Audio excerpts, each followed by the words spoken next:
Our brains process millions of pieces of information a minute. The figure that's often used is 11 million. We can't consciously process all this information, and much of the heavy lifting is done by our unconscious minds. Our unconscious mind is able to process information very quickly as it relies on patterns and shortcuts that we've created from things like past personal experiences. For example, we can look at two pictures and quickly assess that one is dangerous and the other is not.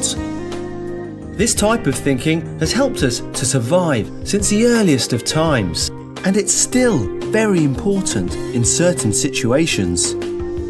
But it can also lead to poor decision making. The unconscious mind fills in the bits of information we're missing with probable answers from things we've experienced in the past, patterns, and social norms. These generalizations can often be wrong or tilt our thinking in one particular way.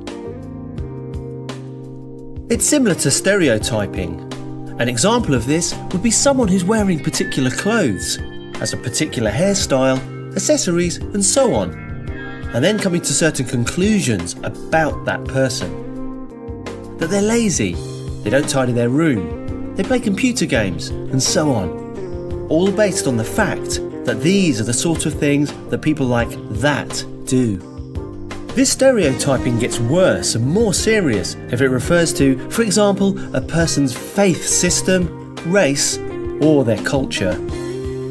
But the reality is we don't really know anything about them.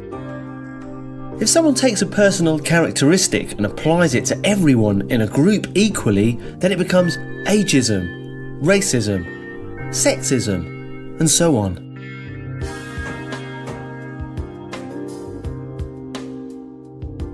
If a person is treated differently because of a protected characteristic, that's discrimination. However, if a person is treated differently because of a personal characteristic, but the person isn't aware that they are treating the other person in this way, that's known as unconscious bias. Here's an example. A study asked employees in science faculties to review a number of job applications. The applications were identical apart from the names of the applicants. Half were male and the other half were female. This is what they found. Male candidates were rated better qualified, more likely to be hired, be given better development opportunities, and a higher starting salary. The people doing the reviewing were both male and female.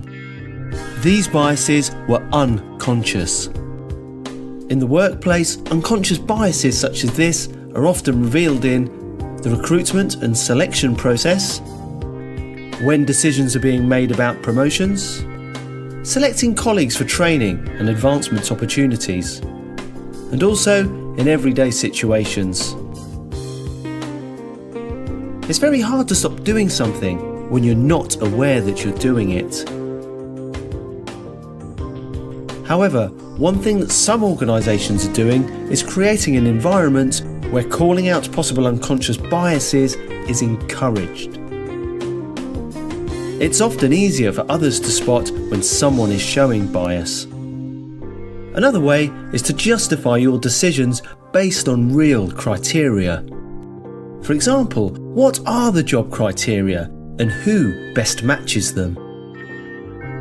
As our unconscious decision making and therefore our unconscious biases take over more when we are under pressure and are rushing, slowing things down and taking enough time to come to a decision can help.